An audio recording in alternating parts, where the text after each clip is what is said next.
হয় আমি হিন্দু যুৱ পৰিষদ অসমৰ যোৰহাটৰ বিষয়ববীয়াসকলে এই যোনটো গড়মুস্থিত ডাম্পিং গ্ৰাউণ্ড আছিলে আমি পৰিদৰ্শন কৰিছিলোঁ।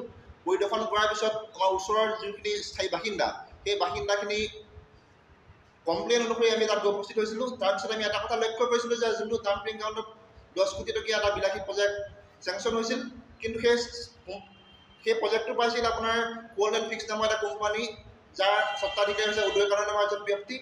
কিন্তু সেই যোনটো 10 কোটি টকীয়া আঁচনি চেংচন হ'ল, চেংচনটো সময়সীমা বান্ধি দিছিল চৰকাৰে, আপোনাৰ 1.5 বছৰৰ ভিতৰত কামটো কমপ্লিট কৰিবৰ কাৰণে অনুমতি দিছিল। কিন্তু সেই যোনটো 1.5 বছৰ সময়সীমা, তাৰে 1 বছৰ সময়সীমা ইতিমধ্যে অতিক্ৰম কৰিব হৈছে, কিন্তু 1% কাম সম্পূৰ্ণ হোৱা আমাৰ পৰিলক্ষিত হোৱা নাই।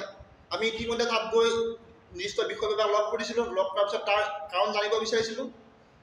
কাৰণ জানিব বিচৰাত কিন্তু তেওঁলোকে এটাই অজুগুৰি দেখাইছিল, প্ৰতিকূল বতৰৰ বাবে আমি কামটো কৰিব পৰা নাই। কিন্তু আমি তাত পৰিদৰ্শন কৰি যিখিনি কথা গম পালোঁ, 2-3 মাহ ধৰি এটা মেচিন বিকল হৈ পৰি আছিল।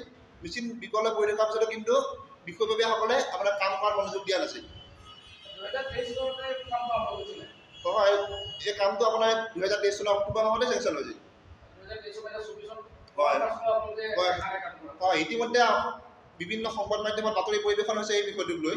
তাৰ বাবে আমি প্ৰতিক্ৰিয়া প্ৰকাশ কৰিছিলোঁ, বিভিন্ন সময়ত প্ৰতিক্ৰিয়া প্ৰকাশ কৰিছিলোঁ। এইটো আপোনাৰ বহুত পুৰণি জাবৰৰ দম আছিল।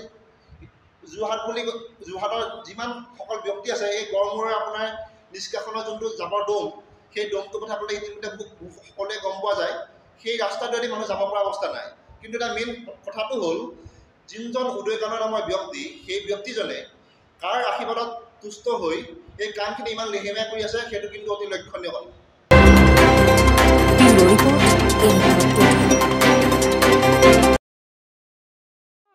ৰব, আপুনি যে এটা অপৰাধ কৰিবলৈ গৈ আছে, আপুনি জানেনে? এই নাবালিকা গৰাকীক এতিয়াই বিয়াত বহোৱাটো যে এটা অপৰাধ, আপুনি জানেনে?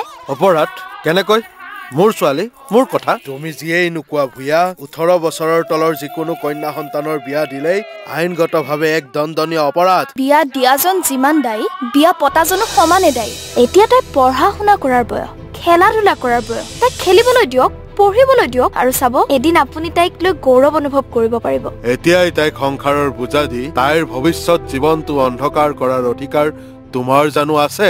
মোৰ ভুল হৈ গ'ল মাজনী, মোক ক্ষমা কৰিবা। শিক্ষা ল'ৰা ছোৱালী উভয়ৰে প্ৰাপ্য আৰু অধিকাৰ। আপোনাৰ কন্যা সন্তানক তাইৰ এই প্ৰাপ্যৰ পৰা বঞ্চিত নকৰাব। বাল্য বিবাহ ভাৰতীয় আইনৰ দ্বাৰা বিহিত এক দণ্ডনীয় অপৰাধ। এনে অপৰাধ কৰি আপোনাৰ কন্যা সন্তানৰ ভৱিষ্যত অন্ধকাৰৰ মাজলৈ ঠেলি নিদিব।